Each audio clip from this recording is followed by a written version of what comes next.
Bonjour à tous, bienvenue à la communauté d'études quotidiennes de la Bible. Nous allons partager avec vous aujourd'hui ce que croient les adventistes du 6e jour.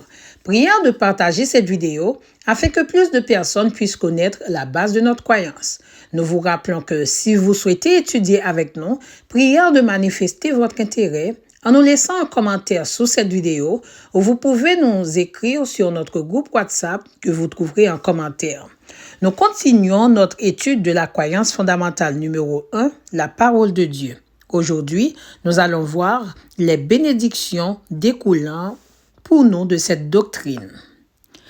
L'archéologue et historien anglais William Ramsay, athée et fils d'athée, essaya de démontrer que la Bible n'est pas un document sérieux et que toutes les affirmations historiques sont fausses.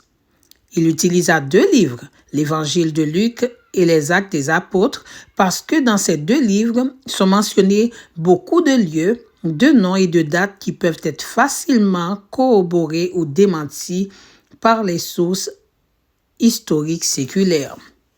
À la poursuite de son objectif, Ramsay parcourut sans cesse les terres bibliques et, pendant 25 ans consécutifs, se consacra inlassablement à y conduire ses recherches.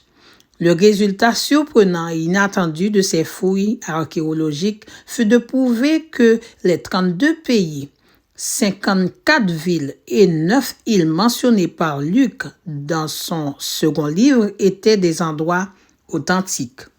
Au lieu de démontrer que la Bible était fausse, Ramsay découvrit des dizaines de preuves irréfutables confirmant sa véracité historique. Il alla même jusqu'à dire qu'il existe de multiples raisons de classer l'auteur des Actes des Apôtres parmi les historiens de première catégorie. Le monde entier fut stupéfait lorsque William Ramsay se convertit en un célèbre défenseur de la vérité biblique. La Bible n'est pas un livre d'histoire, ni de science, ni de philosophie. C'est le livre qui contient la vérité de Dieu. Nous rendons grâce à Dieu de ce que les découvertes archéologiques nous aident à faire davantage confiance à sa parole. Nous sommes surtout reconnaissants pour la transformation radicale que l'étude, la méditation et la mise en pratique des vérités bibliques ont produites dans la vie de nombreux hommes et femmes semblables à William Ramsay. Tout croyant doit donner un bon témoignage des bienfaits reçus de la part de Dieu.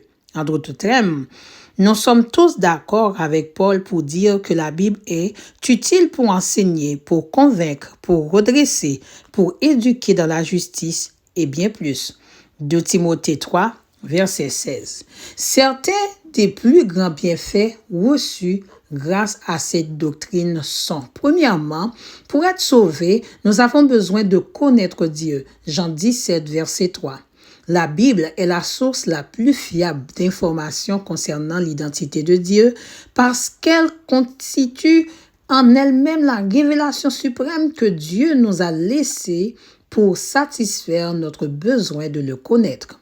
Deuxièmement, la Bible apporte de la certitude à notre vie parce qu'elle affermit notre foi en Dieu. Notre foi ne se fonde pas sur des théories humaines ou sur notre propre sagesse, mais sur ce que Dieu nous a révélé dans sa parole. Enfin, la parole de Dieu est un moyen que le Seigneur a utilisé pour stimuler notre croissance spirituelle. Car à travers la Bible, il nous indique comment nous devons vivre au milieu d'un monde déchu et sous l'empire absolu du péché. La Bible est une lampe qui brillera toujours sur notre sentier. Psaume 119, verset 105. Quand on découvre ta parole, on reçoit ta lumière. Par elle, les gens simples deviennent capables de bien juger. Psaume 119, verset 130.